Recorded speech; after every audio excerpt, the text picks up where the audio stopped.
Alors moi je disais, donc nous on s'est rencontrés il y a pas longtemps, il y a une semaine ou deux, je sais plus. C'était il y a pas si longtemps et on a juste partagé un repas ensemble au restaurant. Et j'ai vraiment senti, déjà dès que je t'ai vu, j'ai senti ta belle énergie. Et j'ai vraiment ressenti, quand on parlait, il y a eu comme un déclic, une prise de conscience. Et puis à un moment, j'ai eu une remontée émotionnelle et je me suis dit, oulala, il s'est passé un grand truc. Voilà, sans pouvoir vraiment décrire qu'est-ce qui s'était passé. Mais c'est vrai que déjà à la fin du repas, alors moi qui prenais normalement je me gave au restaurant, ça m'arrive de prendre, même si j'ai plus faim, tu vois, là je voulais prendre un gros tiramisu. Et en plus j'en avais envie depuis longtemps et tout ça. Et en fait, quand je t'ai vu prendre ton petit café gourmand là avec les toutes petites mini milliardises et tout là, il s'est passé un truc dans ma tête et tu vois, j'ai eu cette réflexion de est-ce que j'ai besoin, alors que normalement, je n'écoute même pas ce genre de choses-là. Moi, je mange et puis c'est tout. Je pense juste au plaisir instantané. Mais là, j'ai eu cette réflexion de est-ce que j'ai vraiment besoin d'un gros tiramisu entier ou est-ce que je peux pas juste prendre du plaisir en mangeant et juste en savourant quelques petites milliardises et tout ça avec un petit thé. Et en fait, tu vois, ça m'a suffi. Et j'ai senti qu'à partir de ce moment-là, il s'est passé quelque chose. D'ailleurs, j'ai diminué mes quantités depuis que je suis repartie de Toulouse après le repas avec toi. J'ai vraiment diminué mes quantités. Donc, c'est-à-dire que je suis revenue à la quantité que normalement je devrais manger depuis mon opération de la slip que j'ai fait il y a quelques années, mais j'avais repris beaucoup de poids en fait. J'avais repris, je pense, une trentaine de kilos parce que émotionnellement, j'ai traversé une période très difficile et du coup, psychologiquement, ça suivait pas. Donc, il y avait la sleeve, mais bon, j'ai quand même trouvé comment détendre mon estomac et puis permettre quand même qu'il y ait des cochonneries qui rentrent dedans et tout ça. Et ce que tu me disais, ce qui me paraissait aussi incroyable, c'est que je t'avais dit, tu me disais, je me souviens de ce que tu m'as dit. Donc là, maintenant, quand je mange, depuis que je t'ai vu, je me demande, est-ce que j'ai vraiment faim? Ou est-ce qu'il y a des émotions qui sont cachées, en fait, derrière cette envie de manger? Est-ce que j'ai envie de me remplir pour combler quelque chose? Est-ce que, quelles émotions, en fait, je ressens derrière? Et quand il y a une émotion, je me dis, ok, là, je suis triste, là, je suis en colère, là, je suis pas bien, là, je suis frustrée. Mais est-ce que, du coup, je vais vraiment systématiquement me ruer sur la nourriture pour faire comme avant et du coup manger et essayer de camoufler cette émotion? Ou est-ce que je vais faire autre chose pour m'apporter un plaisir différent qui ne passe pas par la nourriture? Est-ce que par exemple pour me sentir mieux, est-ce que je dois exprimer mes émotions? Est-ce que je dois aller faire une balade? Est-ce que je dois prendre une douche pour me sentir mieux? Est-ce que je sais pas, je dois faire un truc, tu vois, un petit truc, un soin du visage ou un chouchoutage ou je sais pas quoi pour aller mieux?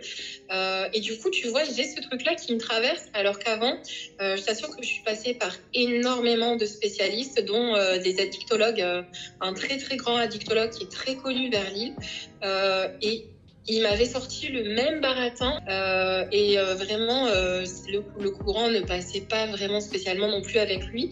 Il n'y avait pas cette lumière, tu vois, lui il était vraiment dans la théorie et dans le il faut absolument et tu ne dois pas. Donc il était vraiment beaucoup dans la frustration et moi je pouvais pas, je peux pas accepter quelqu'un qui me contraigne à changer de comportement, même si je sais que c'est bon pour moi. Tu vois. En fait, je suis tout à fait d'accord. On ne peut pas faire ça. En fait, on aime tellement manger qu'en fait, on nous demande d'enlever ce qui nous fait vivre. En fait, on a l'impression que manger nous fait vivre. Mais c'est vrai que quand je t'ai dit, tu peux te faire plaisir, fais-toi plaisir, demande-toi quel est le plaisir intense qui est le plus important. Donc, ce que je te montrais, c'est que moi, 4 heures, j'ai mangé cette petite chose-là qui fait 135 calories. Qui équivaut à un yaourt grec avec beaucoup de sucre, ça fait même 170 calories. Et du coup, en fait, je prends beaucoup plus de plaisir à manger ça que, en fait, à manger ce yaourt. Et je n'ai pas cette impression de manque. Et qu'est-ce que je me suis dit? Je me suis dit, tiens, comme je me suis fait plaisir, ce soir, je me ferais bien une bonne soupe au potiron avec du bacon à l'intérieur et de la crème fraîche. Il faut savoir qu'une soupe de potiron avec du bacon et de la crème fraîche, ça équivaut à peu près à 160 calories. Ce n'est rien du tout. Mais par contre, mon plaisir est intense. Parce que j'ai toujours ce plaisir, parce que j'aime le bacon, j'aime la crème fraîche et j'aime le potiron. Et en fait, c'est ce que je t'expliquais la dernière fois, c'était vraiment ces 3 plaisirs par jour font qu'en fait, après, on est plus apte à prendre de bonnes décisions et à réfléchir parce qu'on se dit, je n'ai pas d'interdit. Il n'y a pas d'interdit dans l'absolu. Il y a juste une gestion de ses plaisirs. Et c'est ça qui est top dans ce que tu as réussi et bravo, mais bravo pour ce que tu as fait parce que c'est le plus dur, faut le savoir. Top. Mais non, mais vraiment, c'est vraiment le plus dur à faire. Et en plus, quand tu dis 3 plaisirs par jour, ça veut dire qu'en fait, je peux...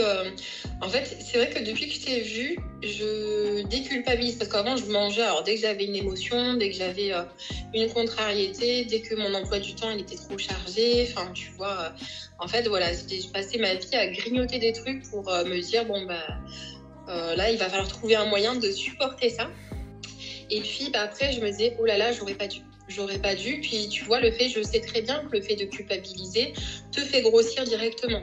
Complètement. Tu vois, parce que c'est l'émotion qui fait grossir et les émotions font grossir aussi. Hein. Voilà. Et là, en fait, tu vois, tout à l'heure, avant de partir, ça faisait quelques jours que j'en avais pas mangé.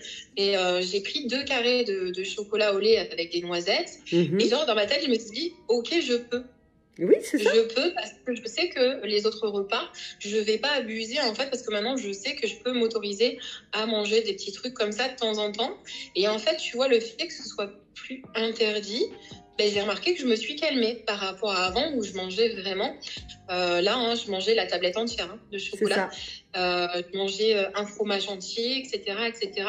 Et là, c'est vrai que depuis notre rencontre, je sens que je me suis vraiment beaucoup calmée sur la nourriture, je me suis beaucoup apaisée. Voilà, après, c'est vrai que ma vie a pris un tournant un peu plus positif aussi, et que bah, je me suis donné les moyens aussi de passer à des expériences de vie plus agréables et que je fais un travail aussi derrière qui est quand même assez important. Mais je sais que c'est un tout, en fait. Eh ben, écoute, je suis super ravie. Franchement, quand je mange un truc, je pense à toi. Je pense à toi et je me dis, mais alors, qu'est-ce qu'elle dirait ? Mais c'est exactement ça. Et c'est vrai qu'il faut vraiment que tu te dises, est-ce que je me fais du bien? Est-ce que je vais à l'encontre de moi? Est-ce que je me fais du mal? Est-ce que c'est toute une notion? Ce n'est pas une notion d'interdit. C'est pas la notion d'interdit justement.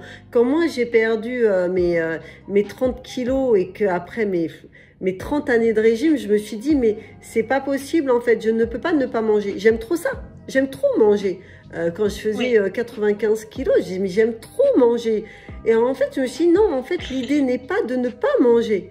C'est d'être stratégique dans sa nourriture. Et le fait, en fait, de ne plus être dans je peux pas. C'est-à-dire qu'en fait, je peux, mais je suis stratégique, je suis intelligente. Je fais attention. Je leurre mon cerveau. Par exemple, quand je te dis que ça, c'est 135 calories et que ça équivaut à un yaourt grec, je te dis lequel des deux tu veux manger. Bah, si tu es au régime, tu vas me dire le grec, alors qu'en fait, c'est plus calorique. Mais tu auras moins de plaisir. Oui, le plaisir de l'odeur du chocolat, de la mousse et tout ça, mais c'est incommensurable. Mais par contre, c'est ce qui fait aussi que je me dis que le soir, j'ai pas spécialement envie de m'empiffrer. Alors que je suis sûre que si je l'avais pas mangé, eh ben, qu'est-ce que j'aurais fait?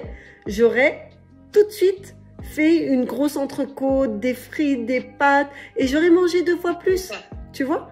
Et c'est très bien ce que tu as fait. Bravo. Parce que le fait, tu vois, pourtant, je t'ai pas donné beaucoup d'astuces et je t'ai laissé parce que je sais à quel point. Vrai, mais beaucoup de choses passent par ton énergie, en fait. Ah, c'est gentil. Mais je crois que j'ai vraiment, tu sais, cet amour j'ai tellement souffert de ta situation. Je voulais tellement être bien dans ma peau. Je me disais, c'est tellement pas juste que je puisse pas être bien dans ma peau, en fait, tout simplement parce que j'aime manger. Et en fait, maintenant, eh ben, je suis une femme libérée, je suis bien dans ma peau, j'ai bien sûr l'âge à passer, mais je me dis que c'est maintenant qu'il faut que je montre comment j'ai pu faire et comment en fait mon expérience marche maintenant. Et c'est vraiment ce que je veux donner dans Métamorphose, c'est vraiment apporter cette réponse aux gens pour que enfin on puisse être libre d'être soi, parce que l'obésité, ça tue. L'obésité, ça amène une mortalité beaucoup plus importante avant 50 ans. Beaucoup d'obèses ne passent pas les 50 ans. Et c'est pas normal. Et tout ça parce qu'on ne sait pas, on nous montre pas, on nous dit pas. Et c'est ce que j'ai envie de faire. Et je te remercie vraiment d'avoir papoté avec moi, de l'avoir dit en live. Voilà, parce que c'est enregistré. Merci infiniment. Vraiment, Élodie, de passer ce message. Merci à toi. Moi, tu sais, vraiment, quand je t'ai rencontrée, c'est ce que j'ai senti vraiment directement. C'était ton envie, en fait, tu vois, d'aider les gens. C'était, tu vois, en fait, tu dégages un amour et puis une vibration qui dit bah, moi je suis là, en fait je suis focalisée sur ce que j'ai envie d'apporter au monde, sur ce que j'ai envie d'apporter aux gens, je suis focalisée sur ma mission et en fait c'est ça qui m'a beaucoup touchée, c'est que j'ai senti que tu vois, c'est pas qu'il n'y a rien d'autre qui compte à part ça, mais c'est que pour toi c'est d'une importance vitale et je sens qu'en fait tu as la passion, tu as l'énergie du cœur, tu as cette flamme en fait, tu as ce désir ardent d'aider les gens. Tu as ce truc-là en plus, en ton énergie qui dépote quand même pas mal. Et le fait que ta présence fait des choses, hein, déjà, quand tu parles aux gens.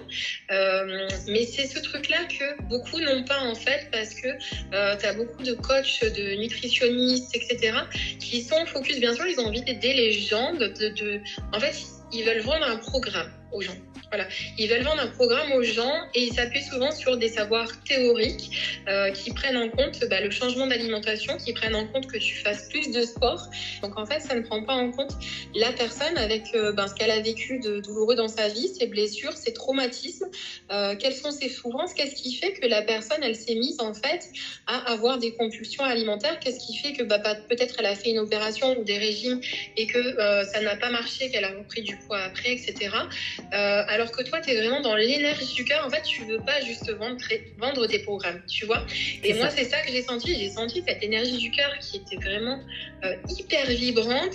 Et je me suis dit, tu vois, j'ai vraiment pensé pendant le repas, parce que du coup, je vous écoutais en fait parler des fois, puis je réfléchissais, puis tu vois, j'avais des flashs de tout ce que j'avais essayé et qui n'a pas fonctionné.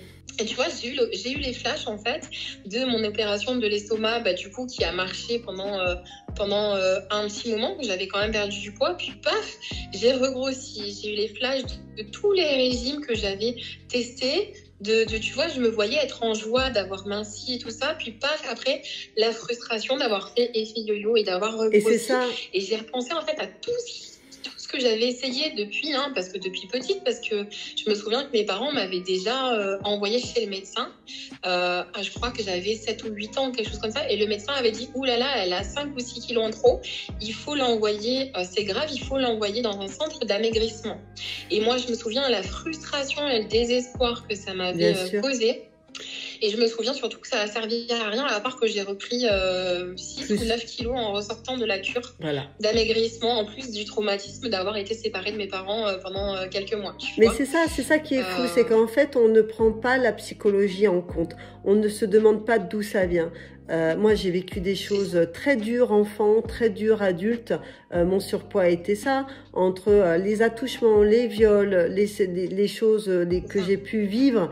Eh ben oui, effectivement, quand après, en fait, on n'a plus de notion et jusqu'au jour où on se dit non, ça ne doit pas prendre le dessus sur notre vie, mais même en se disant ça, même en se disant, ok, j'avance, j'ai une vie de couple, je me sens bien dans mon couple, je me sens bien dans ma vie, dans mon corps, il y a quelque chose qui passe pas. Parce qu'en fait, on n'a pas fait de clarté sur soi, on n'a pas fait de travail sur soi.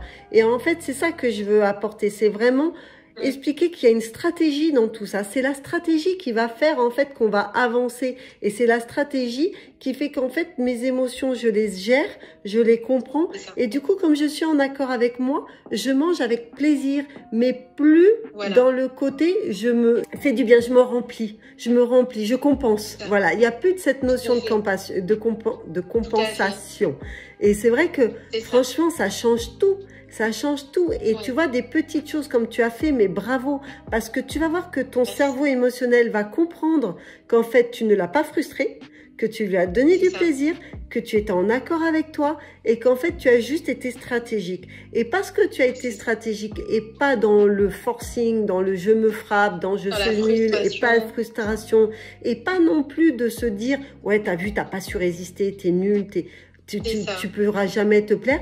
Alors que là, c'est non, je me suis fait plaisir, je suis stratégique, je suis intelligente et je vais vers le mieux-être. Et ça, c'est ça ta réussite. Et tu vas voir, tu vas y arriver. Je vais t'aider, on va se suivre. Mais bravo ma loupette, bravo. Et bravo d'avoir témoigné, c'est gentil, devant tout le monde. Merci à toi. Bravo. Bravo, merci beaucoup. À toi.